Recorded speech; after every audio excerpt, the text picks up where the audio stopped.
Barcode has already teasered it, right? He said there is some spice in there to handle the different decks. Maybe he was talking about the Fucho, but maybe he was also talking about his second deck. And now I'm very curious to see if any of these duelists Labyrinth there, while Colossa is bringing the Snake Eyes, going hard meta in this tournament.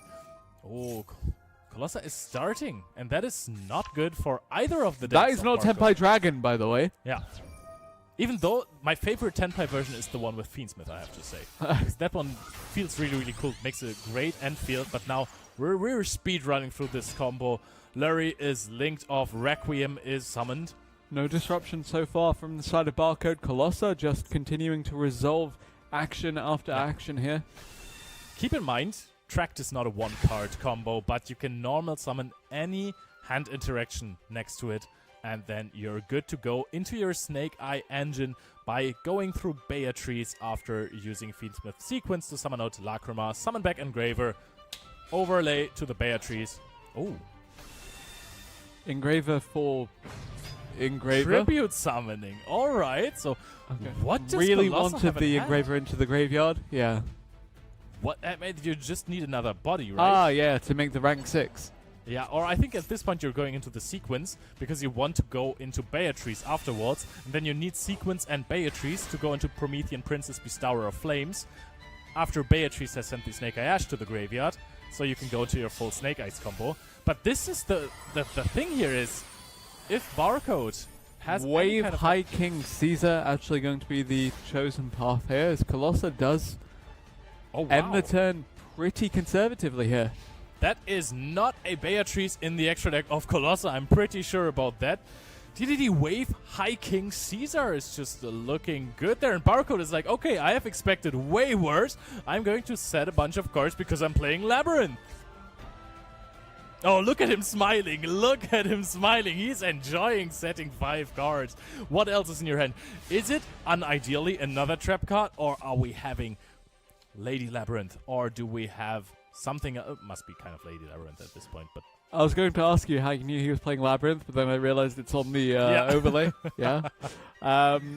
Looking at it now, we have Bonfire. Does that resolve? That would have been very likely. so much better in the opening. Yeah, and then you could just start the chain with the Snake Eye Ash, the Poplar, all of that good stuff.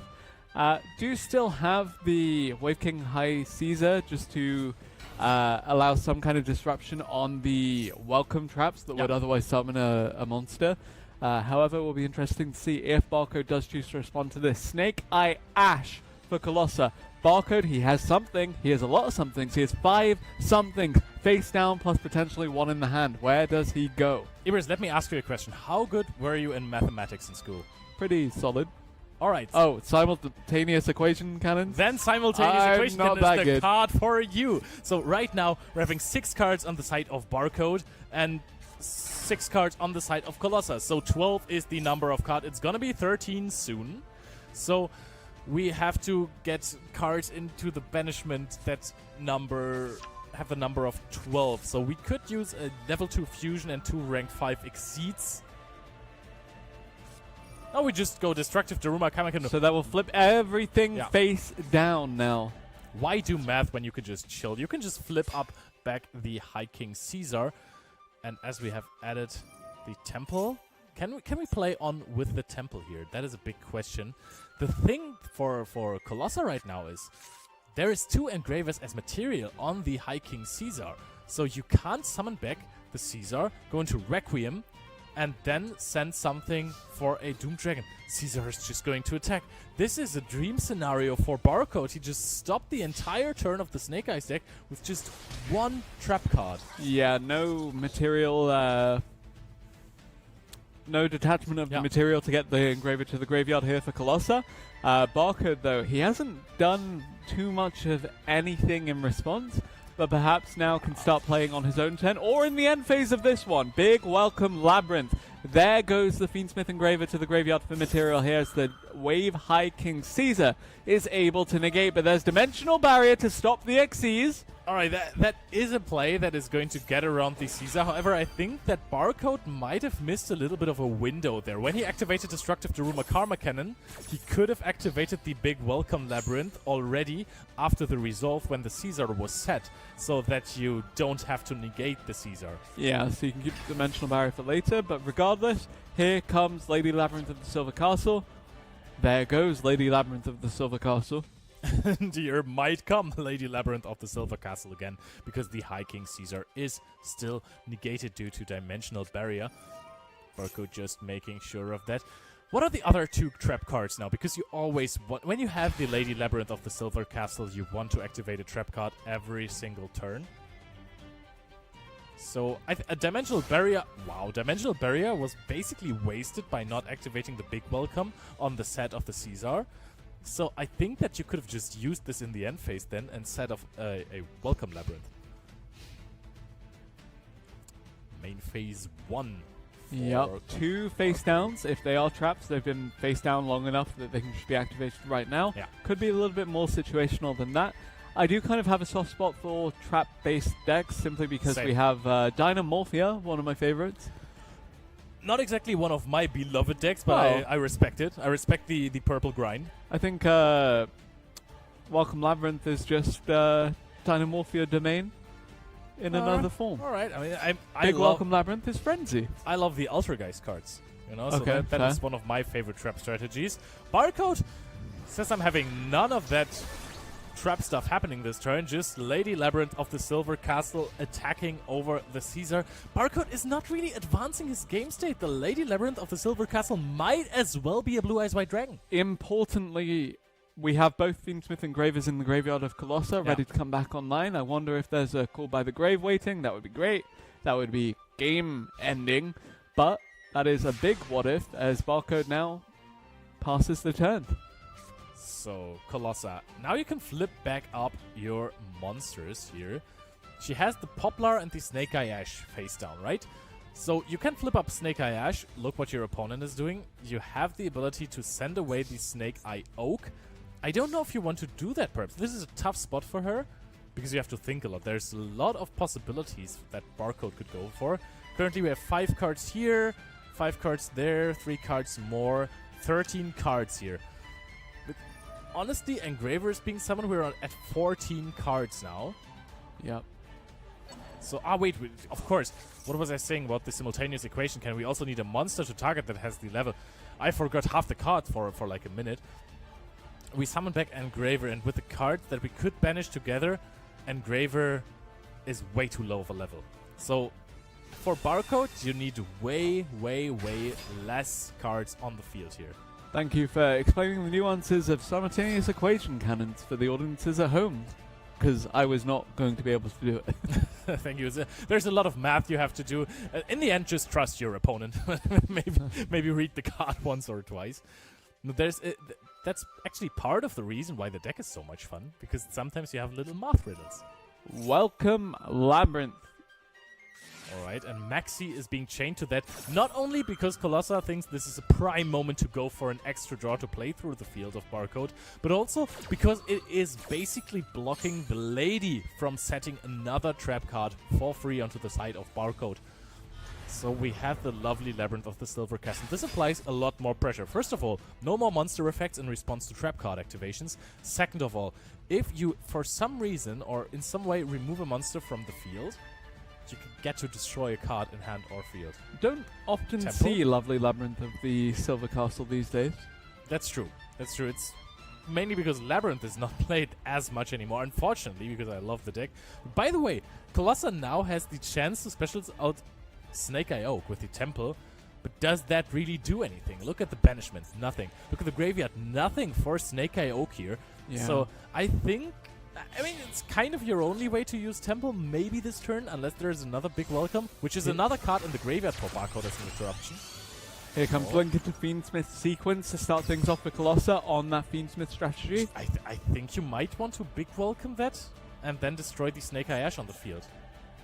You have big welcome Labyrinth in the graveyard. You can banish it to bounce back the sequence because you have a level 8 Fiend on your field. And when it leaves the field, Lovely Labyrinth is going to trigger to destroy a card in hand or field of your opponent. So you can get rid of the Snake Eye Ash, or if you have the cannon, you can reduce cards in hand to maybe... I mean, okay, there is no face-up monster on the field for Colossa, so that doesn't work again. But I think you just take Snake Eye Ash here. You don't plan on summoning any monsters, so Snake Eye Oak won't be summoned out by Temple.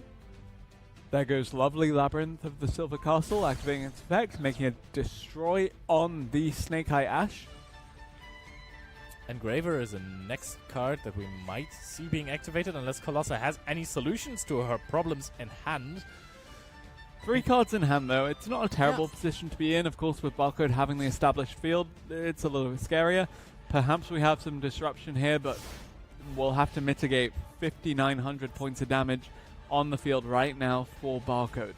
And now Barcode just is everything going for him, because Lovely has another beautiful effect that you can just activate to set any kind of trap card from your graveyard. And there's Destructive Daruma Karma Cannon. It has stopped Colossus' turn once. It might stop it twice if she even gets to see another turn. At this point, because of Temple threatening to summon Oak, I think Barcode really wants to chill out here and just attack and threaten game on the next turn, not summon out anything anymore, because that's just extenders and resources for Colossa. Just punch. Punch with the ladies! So, actually, I'm a little bit cautious for Colossa's chance in the rest of this best of 3 now, because losing the first game here does mean that the Tempai Dragon deck needs to... Oh. Yeah. So you need to definitely have a Tempai Dragon victory here against the Snake Eyes deck of Barcode is the thing. So it's a little bit scary because he has the tech prepared. But this is not over yet. Torrential Tribute was set. That is cool. We didn't activate Lovely yet, but I think that Temple is going to be able to activate now as Chainlink 2 to summon out Oak. Yep. And now, so we can protect our life points here with the Temple. And Oak might be... Wait, it's just going to be destroyed in the resolve here, right? So yeah, you summon out Oak, but Oak will be destroyed immediately. Doesn't matter if it was on the field already. It's just going to be destroyed, and we're going to attack with the Lady Labyrinth of the Silver Castle. No chance to activate Oak. We're just attacking with the ladies. 3,000 more damage. Yep, there we have it. Lady Labyrinth of the Silver Castle dealing the finishing blow here. Colossa's life points go to 0, and Barcode with the Labyrinth deck for the first time this tournament is able to claim victory in the first game of our second semi-final. And it's great for him that he gets this deck out of the way, because now he has the option to play Snake Eyes twice, can choose to go first once, or go second, but he also has the Fucho, and that makes it almost impossible for the Tenpai Dragon to win. So, you know, if Barcode makes it to the final, it means that Group B was really stacked. Yep, that is really true, because they have been the victors of Group B. We also have had Refs cards and Joker. Both of those won a match as well, or a duel rather. So it was a very, very even group. I think that we were almost on the brink of seeing Joker advance in that group because of life points difference, but then the timer of Emre. It was also pretty close, you know. Umi Control faltered at the finish line, but El Guardian Celta and Julia Bayonetta both did very well to make it competitive there. Now, speaking of competitive, by the way, we should actually have another very competitive game coming up in this best of 3 in your second semi-final here at the Invitational. Colossa versus Barcode. Colossa down 1 game at the moment, but perhaps Barcode will not find as much success now that he's claimed his victory with the Labyrinth deck. Yep. So I'm going to think that Colossa is going to elect to go first with the Snake Eye deck. Sure. Now, this time in the Snake Eyes Mirror, that gives you a big, big advantage. The thing is that in the next game, then you're playing Tenpai and you let your opponent choose who goes first, but you have seen the Fucho already on the side of Barcode. So going second isn't really an advantage in that matchup, you know? So if your opponent chooses to let you go first because you play Tenpai, I think you might actually have a better shot. So if the Fucho hits the field, it's going to be incredibly tough, unless unless Colossa has an answer to that. But I am not sure if she has anything in the deck, but I think we're going to find out very, very soon. Yep, I guess we will find out if Colossa does have an answer to Barcode and his technology here, with the Kiki Nagashi Fucho leading the charge for Barcode in this duel. Labyrinth claimed victory in the first game. Will Snake Eyes Fiendsmith claim victory in the second? Colossa going first here does suggest we're running it back with that Snake Eye deck, but immediately Maxi coming out, but answered by the Called by the Grave. No draw for you, Barcode. Ring, and ring. Colossa now can go ahead. Ring, ring. Oh, because it's cool. Yeah, who's there? Oh. The Grave. Maxi is negated now. I think you're the first person who has ever laughed at that. Bonfire is getting ashed here from Barcode, though, so there might not be much follow-up play from Colossa. What's your sound effect for Ash Blossom? I don't have Unlucky, I one guess. yet, but See? I have to get one very soon. All right. Well, Fabled Lurie now coming out and getting promptly linked away here. It is the start of the Fiend Smith combo. Fiend Smith Requiem, that link one now on the field. It will eventually lead into the Fiend Smith sequence once you get past the Engraver. I'm not sure if you can get past the Engraver. That means that you have another monster to put on the field that is not a normal summon, because you started off with normal summon Lurie. This is usually the point where you would like to summon Lacrima of the Crimson Tears, which is not in the game. So there is an issue here. You can't go into the sequence line here. So Colossa is maybe just realizing that as well. This is not enough to go for a full combo here. Might just pass on an Engraver. This is so tough for her. And Barcode says, do you smell this? It smells like a joyous spring has just started. So playing 4 cards into 2 in hand plus the Engraver on the field, pretty okay odds. And also on top of that, consider that Maxi is not at the moment usable for Colossa. Granted, I think Barcode can do it in this turn, especially with the fact that Fiendsmith Tracked was available. Fabled Lurie going to get added, Fabled Lurie going to get discarded, Fabled Lurie going to get special summoned, and then Droll and Lockbird will actually run a little bit of interference there. Yeah, I really, really like that. The thing is that if Barcode has anything to normal summon, because he started with Tracked and not with normal summon Lurie, if he has any kind of hand interaction to a normal summon... Oh, ring, ring! I won't laugh a second time, I'm right. sorry. I'm just going to do it every time still. Alright. So called by the Grave. I can see why no one else laughed after a while. The joke is used a lot, but it's still good, okay? So the Lurie can summon itself out, and you can go into the full Fiendsmith combo at least when you have another card to summon here. Fabled Lurie into Fiendsmith sequence. Where did I see this before? Requiem, even. Sorry, I did not see it into Fiendsmith sequence, actually. It happened once or twice before. Yeah, maybe. Sure. But perhaps we can get past the Engraver here. Or does Barcode fall victim to the same series that Colossa did in terms of what came out of the deck at a time? Given the fact we're in attack mode, I don't think it's a past turn here. I mean, you can always take care of the Engraver with the effect of your own Engraver by sending into the graveyard. Normal summon Poplar is okay, just a now completely Poplar different story now. Yep, so going to add Snake Eye Spell Trap from the deck to the hand, going to extend further, going to continue here with the original Sinful Spoils Snake Eye. Yep, and now you can activate the original Sinful Spoil Snake Eye to send back We the have Requiem. 1 card in hand for Colossa. Is it enough to stop this? I mean, it has to be an Ash Blossom, and even then, you're not really winning anything with it. Snake Eye Ash is being summoned. I don't think you want to activate it, actually, because that would get you an Oak into the hand, and the Oak in the hand wouldn't do anything. You have normal summoned the Poplar already, so you might rather want to keep it in your deck as a resource for Snake Eye Ash to summon out. You can go into... Once the Engraver is dealt with, it's basically an empty field for Barcode to just swing into. We'll be really curious to see where we go from here. There is the Link Summon. The Poplar is gone. The Engraver is gone. And we have now the Moon of the Closed Heaven coming out onto the field for Barcode. Poplar's Graveyard effect activates. It comes to the Spell and Trap card zone.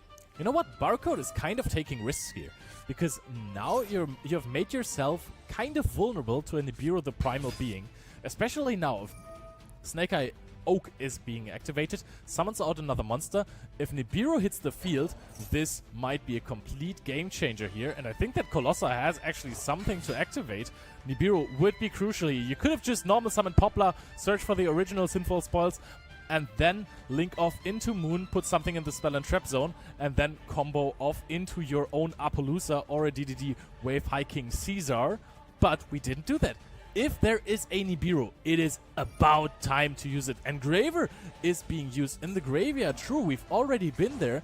The Moon of the Closed Heaven doesn't really do too much here. Shuffles back, summons back, Fiendsmith, Engraver on the field. We have a few monsters on the field, still not 8,000 points of damage though, and still right now nothing that can actually get over that Fiendsmith Engraver in defense position on Colossus' side of the field. But as you said, Barcode, he's not done yet. The linking continues. Maybe now we go into maybe we have the Nibiru the Primal Being for Colossa. Yep. Now we're going to fusion summon out. Oh, we're going into Desiree. Barcode really loves his Desiree. We've seen it from no other player. Yep, 3 materials now being fused away into Fiendsmith's Desiree. Can do some negation. Don't think it needs to, by the way. Look at this chainsaw on the Fiendsmith Desiree, by the way. That's some amazing design here. Snake Eye Oak also on the field here. We're going to link off Snake Eye Ash and the sequence, and we're going to Promethean Princess. A Nibiru would be turn ending here, but Colossa needs to have it. Promethean Princess Bestower of Flames will summon back that Snake Eye Ash. Fiendsmith sequence again now, just equipping itself to allow for the negation of the effect, but granted, I don't think you really need to worry about negating the Engraver here. Yeah. Snake Eye Oak effect is being activated. Flamberge Dragon, a mainstay of Master Duel, now back onto the field here. Really looking good right now. Putting it in the Spell and Trap card zone, and this is well over 8,000. This is well over a finals appearance for Barcode here, as he does look to close this one out. Promethean Princess, Bestower of Flames, makes the final attack and makes a finals appearance for Barcode. Barcode was almost out in group stage, but then came around victorious versus Emre, who he's going to face in the big finals later on. Woke up at a good time, and also, speaking of time, was able to win over Emre in time, which was very high stakes, very surprising. A lot of fun, and perhaps we'll see an equally as high stakes, surprising, and fun final between the two of them. Yep. Colossa just was really unfortunate with her starts this game. There was a nice Called by the Grave, Royal Rare Called by the Grave onto the Maxi, and we all thought, oh wow, she has it, but the Ash Blossom was just so good. I do also have to wonder, was the Kiki Nagashi Fucho tech from Barcode enough to kind of dissuade Colossa from taking Tenpai Dragon to the table against him? Because so far, that pick, that option, has just paid dividends throughout this tournament for Barcode, and looks to continue to do so against another Tenpai Dragon player in the finals here. The thing is that she has had the option to play Tenpai, yes, but she wanted to get Snake Eye out of the way first, I think, because you have to win with both of your decks. Yeah. However, who won in the end was Barcode, and we're going to kick it over to Ed for an interview with the winner. Second place, the second final place. Now we have to see who wins in the final. Congratulations, Barcode. How are you feeling? Well, I feel really great because it was a really tough opponent. Unfortunately for her, she had really bad hands, so that's why I was really sorry for her. Yeah, that's it. I'm in the finals. It will be absolutely amazing. Hope that it will be great because till now it went great. So that's proper confidence, and I'm interested to see exactly what happens with you in the final. Best of luck. We're going to end this interview here because we're actually about to speak to you again in just a few seconds, because it's time for us to kick over and do our final. So we're going to have a quick break, and then we'll be back and see who's going to be crowned our Invitational champion.